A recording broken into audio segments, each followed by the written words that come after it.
दोस्तों, आज की ये हॉरर स्टोरी रक्त पिशाचों के बारे में है। और आप अपने दिमाग से कुछ सोचें कि क्या होते अगर आप उनकी जगह होते, इस कहानी में आप होते तो आपके साथ ऐसा होता तो आपको कैसा लगता। तो स्टार्ट करते हैं कहानी। जैसलमेर से लगभग 12 किलोमीटर दूर पर एक छोटा सा गांव था। गांव बहुत ही धन्य धान से परिपूर्ण था, बहुत ही उसके अंदर लोग सुखी रहते थे। पर यातायात के साधनों का विकास ना होने की वजह से गांव के लोग एक स्थान से दूसरे स्थान बैलगाड़ी से ही जाते थे। तो आसपास के गांव पहुंचने के लिए 2 दिन का समय लग जाता था। खेती ही उनके जीवन का मुख्य आधार था और बिजली नहीं होने की वजह से पूरा गांव खा पीकर शाम को ही सोने चला जाता था। तो आधी रात को जब पूरा जो हम गांव था, गोकुलपुरा गांव था, नींद की आगोश में खोया हुआ था, तो बिरजू अपने घर में लालटेन जला एक पुरानी सी किताब के पन्नों को पलटने में व्यस्त था। यह कोई आम किताब नहीं थी। किताब में एक अद्भुत कहानी थी। मकान की नींव खुदवाते समय बिरजू को ज़मीन में से एक भारी बक्सा मिला था और बक्से को देखते ही बिरजू की बाँछें खिल उठी थी। उसे लग रहा था कि इस बक्से में गड़ा हुआ खजाना मिलेगा। और उसने काफ़ी कहानियाँ भी सुन रखी थी कि कई बार ज़मीन में गड़ा खजाना भी मिलता है। तो जैसे ही उसने बक्सा खोला तो अंदर सिर्फ एक पुस्तक नज़र आई। उसके अलावा कुछ नहीं था। तो बिरजू अजमस में पड़ गया और आखिर उसने देखा कि इस क्यों किसी ने आखिर किताब को छापने के बाद भारी बक्से में इसको ज़मीन के अंदर गाड़ दिया। बिरजू ने जैसे ही पुस्तक का पहला पन्ना खोला तो अचानक ही धरती कांपने लगी। भूकंप सा आया। तो इतने भयानक भूकंप से बाहर उसने देखा कि तूफान आ गया है। तो लोग घरों के बाहर आ गए थे और जानवर भी मतलब रात के टाइम शोर मचाने लग गए थे। कुछ ही देर में रेतीली घनी आंधी चलने लगी। और अक्सर रेगिस्तान जैसलमेर जैसा आप जानते हो कि वहाँ पर धूल आंधी चलना नॉर्मल बात होती है। पर इतनी ज़्यादा मात्रा में धूल भरी आंधी चली और लोगों भी अचानक लोग कुछ सोच समझ ही नहीं पाए और चारों तरफ धूल धूल हो गई। सारा सामान अस्त व्यस्त हो गया। तो इस तूफान के भगदड़ में बिरजू भी अब किताब छोड़ के अपनी गृहस्थी ठीक करने लगा। आधी रात के बाद जब सब कुछ सही हो गया तो बिरजू को फिर उस किताब और बक्से का ध्यान आया। तो अपनी उत्सुकतावश उसने अ, फिर लालटेन जलाई और किताब के पढ़ने पलटने लग गया। किताब कुछ अद्भुत लिपि में लिखी गई थी, परंतु इतना अवश्य समझ में आ रहा था। इसमें कुछ मंत्र लिखे गए हैं, बीच बीच में कुछ चिन्ह भी थे। और चिन्हों को ध्यान से देखते समय ग्रह नक्षत्र आदि का चित्र भी यहाँ पर था। कुछ भयानक चेहरे भी पुस्तक में लिखे हुए थे। और इसके अलावा वहाँ पर कुछ विधियाँ दी गई थी।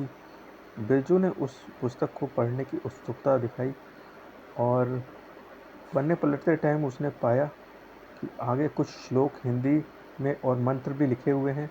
तो वो गंभीर होकर पुस्तक को पढ़ने लगा। यह पुस्तक कोई आम पुस्तक नहीं थी। इसमें आज तक की सबसे आदित्य दैत्य शक्ति पिशाच को बुलाने लाभ लेने की पूरी इसमें विधि लिखी हुई थी। 3 पंक्तियों के बाद ही बिरजू का हलक सूख गया था और उसके कानों पर माथे पर पसीना आ गया था। और रोमांच और भय के मिश्रित भाव से उसने बुक को आगे पढ़ना शुरू किया। रक्त पिशाच एक अत्यधिक शक्तिशाली पिशाच है। एक बार इसे काबू में कर लिया तो वह मनुष्य को पूरी धरती का स्वामी बना सकता है। धन दौलत ऐश्वर्य खेत खलिहान ऐसी कोई वस्तु नहीं जिस पर वह विजय नहीं दिला सकता। बिरजू की आंखें चमक उठी। उसने अल्लादीन के किरात के किस्से तो सुने थे, परंतु वास्तव में कोई ऐसा अद्भुत शक्ति वाला कोई प्राणी उसके हाथ लग जाएगा, एक पिशाच हाथ में लग जाएगा, उसने सपने में भी नहीं सोचा था। उसने आगे बताई गई विधि के अनुसार सारी सामग्री जमा कर ली। 2 बकरे भी वहीं बांध दिए और पुस्तक में दिए गए वर्णन के अनुसार पूरे तंत्र मंत्र के साथ विधान शुरू कर दिया। रात के ठीक 2 बजे जब वातावरण में गहरी ठंडक फैल गई थी, पेड़ के डाल पर उल्लू सन्नाटे को चीरती आवाज़ के साथ नसों में कपकपी बिखेर रहे थे। और दूर दराज के जंगलों में सियारों के रोने की भयानक आवाज़ें आ रही थी। तो बिरजू अपने आसपास के वातावरण को पूरी तरह से मंत्र मुग्ध होकर अब मंत्र का उच्चारण किए जा रहा था। आखिर में उसने बकरे की बलि दी और उसके रस, उसके खून से पुस्तक में जो आकृति थी उसको दीवार पर बनाया, उसकी पूजा की। एकाएक घर में बर्तनों के गिरने की आवाज़ आ गई। बाहर से कुत्तों के रोने की आवाज़ें सुनाई पड़ रही थी, बिल्लियों के रोने की आवाज़ें सुनाई दे रही थी। बिरजू के कमरे में अचानक धुआं फैल गया और देखते ही देखते उसमें से एक आकृति निकल के सामने आई। बिरजू को अपनी आंख पर भरोसा नहीं हो रहा था। धुआंनुमा आकृति गरज के साथ बुदबुदाई, क्यों बुलाया मुझे मेरी दुनिया से? तू जानता है कि इसका अंजाम क्या होगा? बिरजू बोला, लेकिन मैं तो तुम्हारा मालिक हूँ, तुम्हारा आका। तुम्हें तो मेरा हुक्म मानना होगा। मैं तुम्हें इस दुनिया में लेके आया हूँ, बिरजू ने कहा। रक्त पिशाच क्रोध में चिल्लाया, तू मेरा आका बनेगा? चाहूँ तो तुझे मैं अपनी उंगलियों से अभी मसल दूँ। बिरजू के होश उड़ गए। इसका मतलब ये था कि वह को उसका हुक्म नहीं मानने वाला था। बिरजू मन ही मन बड़बड़ाया, तूने मेरे आराम में खलल डाला है। मैं अपने लोक में सुकून से जी रहा था, अपनी दुनिया में मस्त था। तूने मेरे को यहाँ पे लाके पटका। सबसे पहले मैं तेरे से तेरा शरीर छीन लूँगा। रक्त पिशाच ने बिरजू के शरीर में प्रवेश कर लिया और उसे अपनी रक्त की भूख मिटानी थी। सुबह हो चुकी थी। रक्त पिशाच की शक्तियाँ कुछ कम होने लगी। वह बिरजू के भेष में गांव में घूमने लगा और उसने मौका पाके 2 गाय का खून पी लिया और अपनी भूख को शांत किया। किंतु ये तो अभी शुरुआत थी। अंत कितना भयानक होने वाला था, यह सोचे समझे बिरजू ने एक अनकंट्रोल पावर को गांव में बुला लिया और बिरजू ने इसकी कीमत अपनी जान देकर चुका दी थी। परंतु ये सिलसिला आम हो चला था। हर रात कभी जानवर गायब हो जाता, कभी इंसान गायब हो जाते और सब और त्राही त्राही मच गई थी। रक्त पिशाच शिकार करने के बाद और शक्तिशाली हो जाता, उसकी भूख बढ़ती जा रही थी। उधर गांव के लोगों पर भी उसको शक हो गया, क्योंकि वह सिर्फ रात में ही बाहर निकलता था बिरजू और पूरे दिन घर में कहीं छुपा रहता था। गांव के एक सियाने सियाने कहते हैं एक वो आदमी जिसके पास शक्तियाँ सिद्ध होती हैं, जो लोगों की मदद करता है, इसे आप साधु बोल सकते हो। तो हम गाँव इस कहानी में हम सियाने को साधु बोलेंगे। वैसे जैसलमेर के गांव में उनको सियाना बोला जाता है। गांव के एक साधु ने अपनी शक्तियों को साध कर गांव में जितनी भी हो रही घटनाएं हैं उनको केंद्रित किया, तो उसे सारा खेल समझ में आ गया। अब स्थिति नियंत्रण के बाहर हो चुकी थी। तो अब तक गांव में 20 लोग गायब हो चुके थे। तो उस साधु ने अपनी शक्तियों को ध्यान लगा के एक ताबीज बनाया और बिरजू की घर चल पड़ा।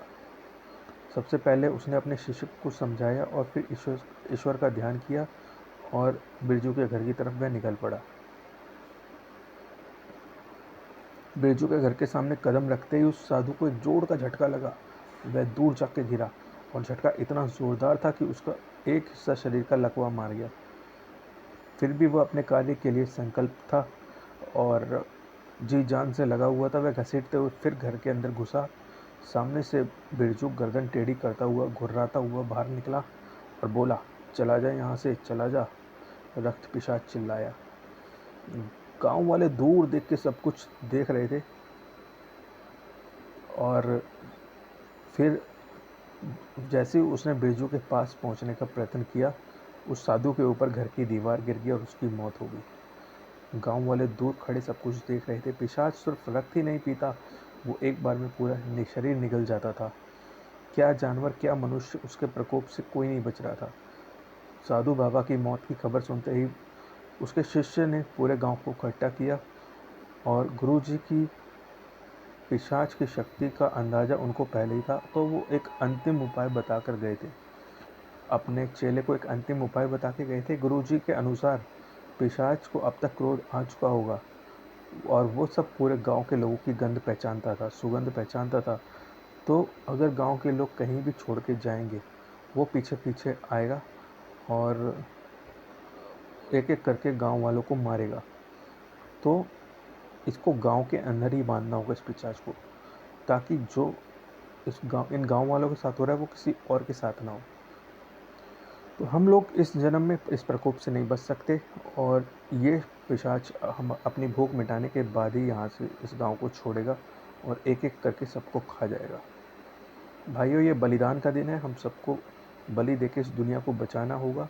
यह एक रक्त पिशाच है जो सिर्फ जिंदा मनुष्य ही नहीं बल्कि शिकार की हुई आत्माओं का भी सेवन करता है। ये आत्माओं को अपना भोजन बना लेता है, फिर कैद करके उनको नरक से भी ज़्यादा यातनाएं देता है।